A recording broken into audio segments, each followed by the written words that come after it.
विद्यार्थी मित्रांनो, आपल्या सगळ्यांचं स्वागत आहे रॉकस्टार विराट पवार या आपल्या यूट्यूब चॅनलवर.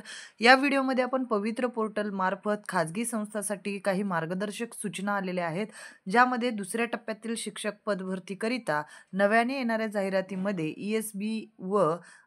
ESBC व इमाव या प्रवर्गातील आरक्षणाचा लाभ तसेच 10% रिक्त पदांकरिता कार्यवाही करण्याबाबत माहिती देण्यात आलेली आहे. यामध्ये संदर्भ सुद्धा दिलाय. महोदय, उपरोक्त विषयासंदर्भात आपल्या संदर्भीय पत्रास अनुसरून आपणास पुढील प्रमाणे सूचना देण्यात येत आहेत. यामध्ये बिंदू नामावलीतील त्रुटीबाबत सर्वच जिल्हा परिषदाकडून शहानिशा करण्याबाबत माननीय मंत्री महोदयांनी दिलेल्या निर्देशानुसार 10% जागा राखीव ठेवण्यात आल्या होत्या. या अनुषंगाने जिल्हा परिषदांची नियुक्ती प्राधिकारी, मुख्य कार्यकारी अधिकारी यांच्याकडून बिंदू नामावली अद्ययावत असल्याबाबत तसेच यामध्ये कोणत्याही त्रुटी नसल्याबाबत शहानिशा करून 10% रिक्त पदभरतीबाबत प्रमाणपत्र घेऊन दुसऱ्या टप्प्यातील भरतीमध्ये रिक्त 10% पदभरतीचा समावेश करण्यात यावा या संदर्भात माहिती देण्यात आलेली आहे.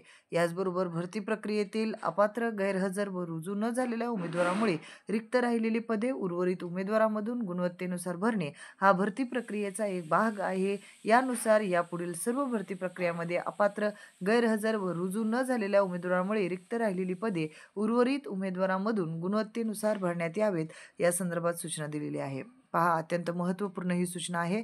तसेच शासन निर्णय 10/11/2022 अन्वये शिक्षक अभियोग्यता व बुद्धिमापन चाचणीनंतर पदभरतीत आवश्यकतेनुसार 3 महिन्यातून एकदा व्यवस्थापनाकडून पोर्टलवर जाहिराती घेण्यात येतील अशी तरतूद सुद्धा करण्यात आली आहे. यानुसार आपण प्रस्तावित केल्यानुसार खाजगी शैक्षणिक संस्थांना जाहिराती देण्याची सुविधा देण्याबाबत आवश्यक ती कार्यवाही करण्यात येणार आहे. आता पुढे पण काही महत्त्वपूर्ण मुद्दे दिलेत. यामध्ये महाराष्ट्र राज्यातील सामाजिक व शैक्षणिकदृष्ट्या मागासवर्गीयांकरिता अधिनियम 2024 राज्यामध्ये 26/2/2024 पासून लागू करण्यात आलेला असून या अनुषंगाने सामान्य प्रशासन विभागाने विविध शासन निर्णय व पत्राद्वारे वेळोवेळी दिलेले निर्देश व सूचना लक्षात घेऊन नवीन येणाऱ्या जाहिरातीमध्ये सामाजिक व शैक्षणिकदृष्ट्या मागास म्हणजेच ESBC या प्रवर्गाकरिता विहित आरक्षण विचारात घेऊन पवित्र पोर्टलवर जाहिराती देण्याबाबत सर्व नियुक्त प्राधिकाऱ्यांकडे सूचना देण्यात यायच्या आहेत. त्याचबरोबर शिक्षक अभियोग्यता व बुद्धिमापन चाचणी 2022 अनुसार चालू शिक्षक भरतीमध्ये उमेदवारांनी त्यांच्या स्वप्रमाणपत्रामध्ये खुला व आर्थिकदृष्ट्या दुर्बल घटक असा प्रवर्ग नमूद केलेले उमेदवारांना सद्यस्थितीत सामाजिक व शैक्षणिकदृष्ट्या मागास म्हणजेच ESBC वर्गाकरिता असलेले आरक्षण व कुणबी नोंदीच्या आधारे इतर मागास प्रवर्गात येणारे आरक्षण प्राप्त होत आहे.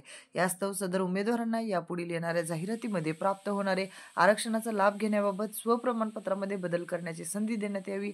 तसेच शिक्षक अभियोग्यता आणि बुद्धिमापन चाचणी 2022च्या आधारे यापूर्वी स्वप्रमाणपत्रामध्ये शैक्षणिक आणि व्यावसायिक अर्हतेबाबत माहिती उमेदवारांनी नोंद न केल्याने केवळ तांत्रिक चुकीमुळे उमेदवारांना त्यांची अर्हता प्राप्त करूनही अशा उमेदवारांची विचार करण्यात आलेला नाही.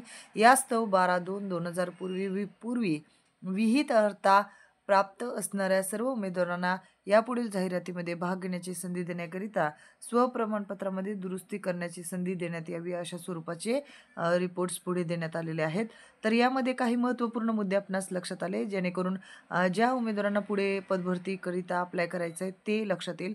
महत्त्वाचं म्हणजे पवित्र पोर्टल मार्फत जो दुसरा टप्पा आहे तो लवकरच चालू होईल. याचबरोबर 10% रिक्त पदाबाबत जी काही कार्यवाही आहे या प्रवर्गाची या संदर्भात सुद्धा इतर डिटेल माहिती मिळतच आहे.